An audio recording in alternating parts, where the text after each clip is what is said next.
नमस्कार. रीतलक्ष्मी स्वादमध्ये तुमच्या सगळ्यांचं मनपूर्वक स्वागत आहे. आज आपण बनवतोय कुरकुरीत असं साबुदाणा वडा आणि त्यासोबतच बनवतोय चटणी आणि उपवासाचा रायता सुद्धा. त्यामुळे रेसिपी पूर्ण बघा, लाईक, शेअर आणि सबस्क्राईब करा. ना वड्यासाठी आपल्याला काय काय साहित्य लागणार तर त्यासाठी आपल्याला लागणार आहे 2 वाट्या साबुदाणा. हा साबुदाणा मी रात्रभर भिजवून घेतलेला आहे. हा साबुदाणा अशा प्रकारचा मोकळा आपल्याला हवा आहे. मोकळा साबुदाणा घेतल्यामुळे आपला जो साबुदाणा वडा आहे तो कुरकुरीत बनतो. त्यानंतर 2 मीडियम साईजचे पोटॅटो घेतलेले आहेत. पोटॅटो जर जास्त घेतले तर आपला साबुदाणा वडा हा खूप तेलकट येतो, त्यामुळे पोटॅटो थोडे कमीच घ्यायचे. त्यानंतर थोडी कोथिंबीर घेतलेली आहे. 2 चमचे मी मिरचीची पेस्ट घेतलेली आहे. थोडं मीठ आणि थोडं जिरं हे आपल्याला वड्यासाठी लागणार आहेत. तर बनवूया. त्यासाठी घेऊया आपला साबुदाणा. त्यानंतर घेऊया जे पोटॅटो होते ते मी बारीक करून घेतलेले, किसून घेतलेले आहेत ते पोटॅटो. त्यानंतर टाकूया मिरचीची पेस्ट. त्यानंतर जिरं, स्वादानुसार मीठ तुम्हाला लागेल तसं कमी जास्त करू शकता. त्यानंतर टाकूया कोथिंबीर. आता हे मिक्सचर आपल्याला व्यवस्थित मिक्स करायचं आहे. अशा पद्धतीने हे मिक्सचर आपलं रेडी झालेलं आहे. आता आपण याचे वडे करून घेऊया. ते वडे आपण बनवायला घेतोय. असा एक गोळा घेऊन त्याला छान राऊंड शेप देऊन त्याला असं थोडं दाबून घ्यायचं आहे. कडेने व्यवस्थित असा शेप त्याला देऊन घ्यायचा आहे. अशा प्रकारे वडे तयार करून आपण बाजूला ठेवणार आहोत.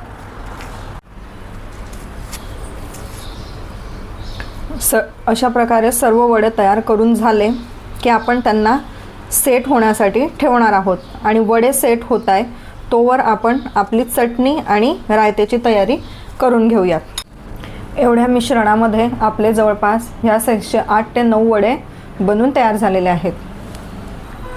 आता चटणी बनवण्यासाठी आपण मिक्सर जारमध्ये घेतो शेंगदाणे. हे 1 छोटी वाटी शेंगदाणे आहेत जे मी भाजून त्याची साल काढून घेतलेली आहे. त्यानंतर आता मिक्सर जारमध्ये ॲड करतोय 2 ते 3 भाजलेल्या मिरच्या. त्यानंतर थोडी कोथिंबीर घालतोय. कोथिंबीर नंतर स्वादानुसार मीठ. तुम्हाला मीठ कमी लागतं जास्त लागतं त्यानुसार तुम्ही मीठ कमी जास्त करू शकता. त्यानंतर टाकतोय 2 ते 3 स्पून दही. आता हे मिश्रण आपण वाटून घेणार आहोत आणि एका बाउलमध्ये काढून घेऊया. चटणी मिक्सरमध्ये वाटून आपण बाउलमध्ये काढून घेतलेली आहे. चटणीचं टेक्स्चर आणि क्रीमीनेस तुम्ही बघू शकता. दही टाकल्यामुळे या चटणीला छान क्रीमीनेस आलाय आणि ही चटणी छान टँगी लागते. अशी चटणी वड्यांसोबत खायला खूपच चविष्ट लागते. आता रायत्यासाठी आपण घेणार आहे एका बाउलमध्ये दही. अर्धी वाटी दही आहे. हे दही घेतोय. हे दही आपण व्यवस्थित फेटून घेतोय. छान क्रीमी होईपर्यंत आपल्याला हे दही फेटायचं आहे. या दह्यामध्ये आपण टाकतोय थोडी साखर स्वीटनेससाठी आणि टाकतोय थोडं मीठ चवीपुरता. त्यानंतर ही साखर विरघळेल आणि मीठ चांगलं मिक्स होईल तोपर्यंत आपल्याला या दह्याला छान फेटून घ्यायचे. आता ह्या दह्याच्या मिक्सचरमध्ये आपण टाकतोय बारीक चिरलेली काकडी, थोडं पोमोग्रॅनेट म्हणजे डाळिंब. त्यानंतर टाकतोय थोडी कोथिंबीर आणि थोडी रेड चिली पावडर. आता हे मिश्रण छान मिक्स करायचं आहे. हा तुमचा उपवासाचा रायता तयार आहे. आता आपण जे साबुदाणा वडे तयार केलेले आहेत ते आपण आता तळायला घेतोय. आपण कढईमध्ये तेल घेतलं आहे. आता गॅस पेटवतोय आणि तेल आता छान आपण गरम होऊ देऊ. त्यानंतर आपण हे बनवलेले वडे यामध्ये तळून घेऊ. आता तेल छान तापलेलं आहे. तापलेल्या तेलामध्ये आपण हे वडे टाकणार आहोत. अशा प्रकारे हे वडे आपल्याला टाकायचे आहेत. वडे टाकल्यानंतर गॅसची फ्लेम मीडियम करायची. मीडियम टू लो टू हाय असे हे वडे तळायचे असतात. आता मीडियम आहे, 1-2 मिनटं मीडियम गॅसवर आपण हे वडे तळणार आहोत.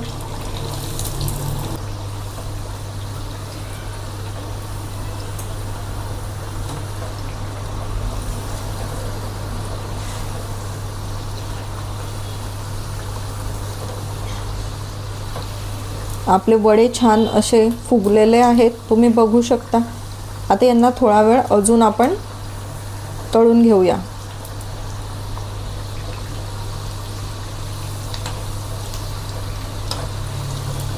आता गॅसची फ्लेम थोडी स्लो करूया आणि 1-2 मिनिट अजून यांना तळून घेऊया.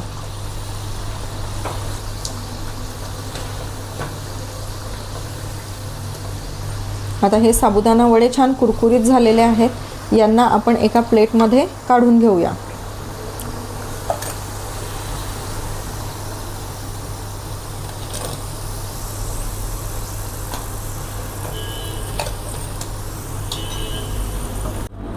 तुम्ही बघू शकता आपले वडे अजिबात तेलकट दिसत नाही आहेत आणि एकदम क्रंची आणि कुरकुरीत झाले आहेत. आवाज तुम्ही फील करू शकता.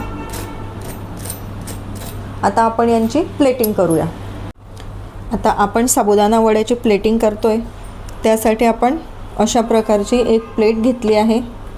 त्यामध्ये आपण मध्यभागी रायता टाकत आहोत. अशा प्रकारे रायता टाकल्यानंतर आपण आजूबाजूला चटणी टाकत आहोत.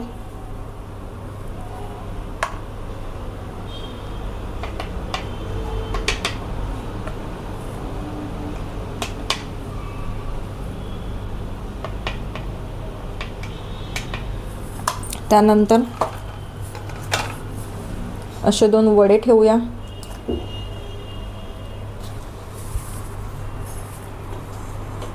त्यानंतर थोडं डाळिंबाचे दाणे ठेवूया. त्यानंतर गार्निश करूया कोरिएंडर लीव्सने. अशा प्रकारे आपला साबुदाणा वडा तयार आहे. अशा प्रकारे सुद्धा तुम्ही साबुदाणा वड्याची प्लेटिंग करू शकता.